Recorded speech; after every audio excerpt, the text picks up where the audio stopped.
In the Defence Concepts and Doctrine Centre, we do a number of things actually. So we write doctrine for the current operators and warfighters, for the UK but also for NATO.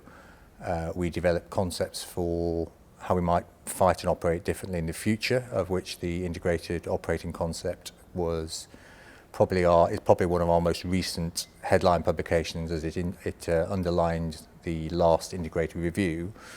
But we also do what my team does, which is provides foresight and futures analysis to set the context for policymakers in the future. Global Strategic Trends is our major publication. It's not the only one, but it's the sort of major document that we work on. And we use it, we develop it to publish ahead of an integrated review or a defence review to inform that review, and that's its main purpose. Although it has many other purposes after that, in terms of helping policymakers identify shocks and disruptions and shape the strategies that they might wish to form. The work we do is a combination of two disciplines, so the sort of futures discipline and what you might understand, classic international studies work. So we do a lot of in-house research, we commission a lot of external research, and we do a lot of engagement. And that's why we're here in Japan this week to talk with colleagues here in this country to get different perspectives, because we seek to try and make the document have a global view as opposed to just purely a British view. And we've been engaging with countries in the Indo-Pacific throughout the year. Some we've visited, some we've had to sadly connect with in a virtual way, but Japan is the last country on our schedule of engagements. And I think that's important in many ways to our work, but I think it speaks as well to the broadening and deepening of the UK-Japan relationship, which, as you know, signalled in the last integrated review, and as part of the tilt, the UK is increasingly engaging in this really hugely important region. I'd say on reflection, very useful. I was browsing through DCDC a few days ago before coming out, and contained within its pages are the warning of a pandemic and also of more assertive and aggressive action by Russia. So in many ways it was, though nobody attempts to predict the future with any accuracy, it was warning of those possible shocks.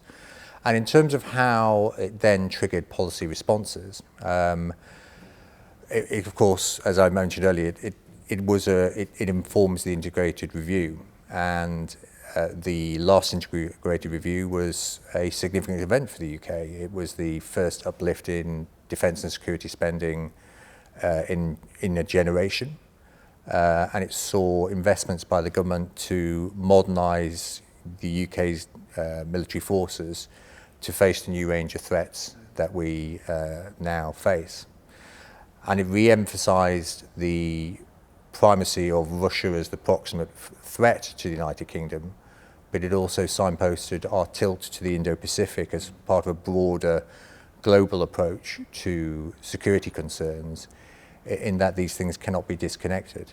The actions in one part of the world have implications for every part of the world, and we share those concerns, and we share those efforts of working together with like-minded partners to try and address them. We talked about the last edition and the trends it identified, and what's likely to be new in this one. And the work is still ongoing, so we haven't quite put the pen down. But a few things that are going to highlight that are going to be new on this occasion. So while the sort of major trends are broadly similar, but they're not exactly the same. One of the big headlines is that global power competition, or great power competition, is becoming the driving trend, and that is affecting increasingly the others. And we're flagging that up in this edition in a way that we didn't in GST6. In GST6, we talked about the transition of power. Now it's about power competition between the global powers, and not just the great powers, but increasingly the middle powers.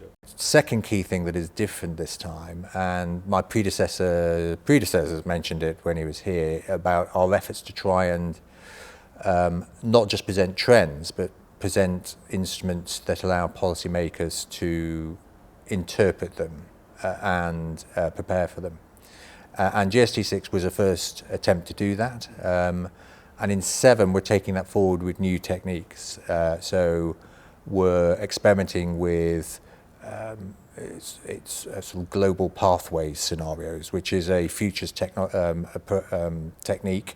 that we're seeking to adopt in this edition. It's going to be sort of like stories from the future and alternative outcomes, which then, when policymakers are thinking about interventions, thinking about strategies, they can test them against a range of different outcomes, and it helps them to sort of better form the strategies and policies, because it'll force them to think, well, encourage them to think not only about how they get to their preferred outcome, but what might happen that doesn't lead to that outcome.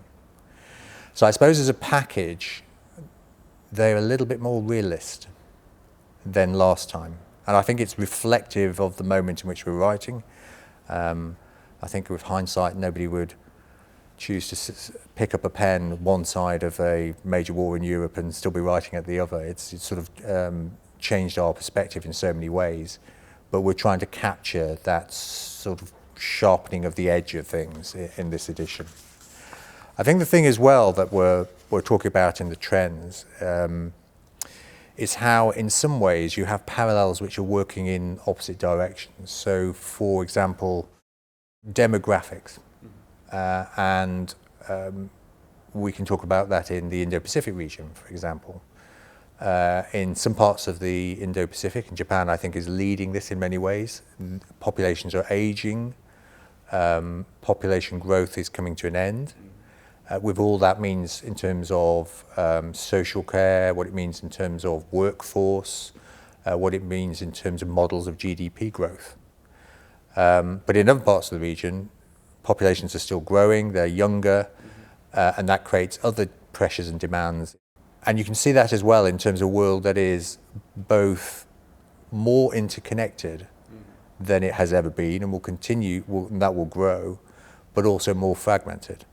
And is starting to pull apart in terms of value chains and economic models and political alignments.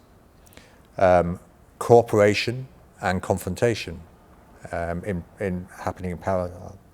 Incredible innovation, and we can see that in the last few years in terms of the response to the pandemic and the amazing work done by scientists to roll out vaccines. We can see that in terms of incredible space technologies that are transforming, and we might be humankind might be on the cusp of colonizing the moon. And yet in other parts of the planet, stagnation and reversals. Trends that we had assumed in terms of indexes of human empowerment and betterment and economic development and health are starting to reverse in some areas of the world. We see growing authoritarianism, but at a moment where things are more transparent than they've ever been. And both weakening and strengthening of the abilities of states to exert governance, whether that be in areas that are what we traditionally understand as fragile or at risk, but also in the more developed economies in terms of the expansion of technologies into areas of traditional state governance and the ownership of those technologies not necessarily lying in the hands of states. So real drivers in different directions is another feature that will be highlighting in this edition. 4 of them are probably worth focusing on. So the first is the one we've already mentioned, which is demographics, demographic changes.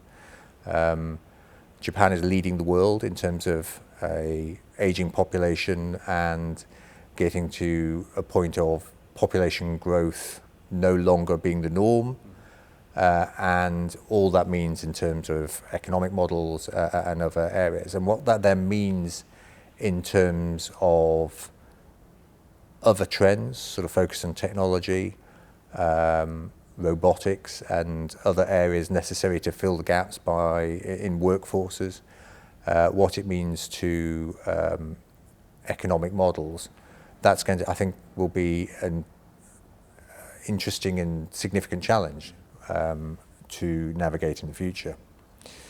The second is sort of climate and environmental pressures. The Indo-Pacific as a region writ large is one in many ways most affected by climate change.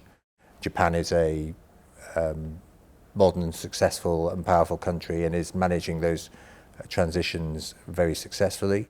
But elsewhere in the region, Pacific Islands increasingly under stress, with some now having to move populations and consider technology as a way to preserve their cultural heritage if the geography can no longer sustain it. In terms of economy and the region as a whole, hugely vibrant in terms of 40% of the world's GDP, will be the fastest growing region in terms of GDP, and yet there will be different variations in that model across the region. A lot of that has been driven by the emerging powers. For the stable and developed powers, it'll be a different approach. And then finally, great power competition, global power competition. We all appreciate the military dimension, which is playing around us, both in Europe but also in this region. But there will be economic implications in terms of divergence of value chains and economic models. There will be discussions more around, I'm going to use the term values and norms, but that may not be a term everybody sort of necessarily signs up to, but it's the idea of shared ideas and shared approaches. And there will be many countries in the region having to balance those different aspects and how different powers seek to manage that in terms of alignment or balancing, or indeed establishing their own positions, could see new and different dynamics appearing over the next 30 years.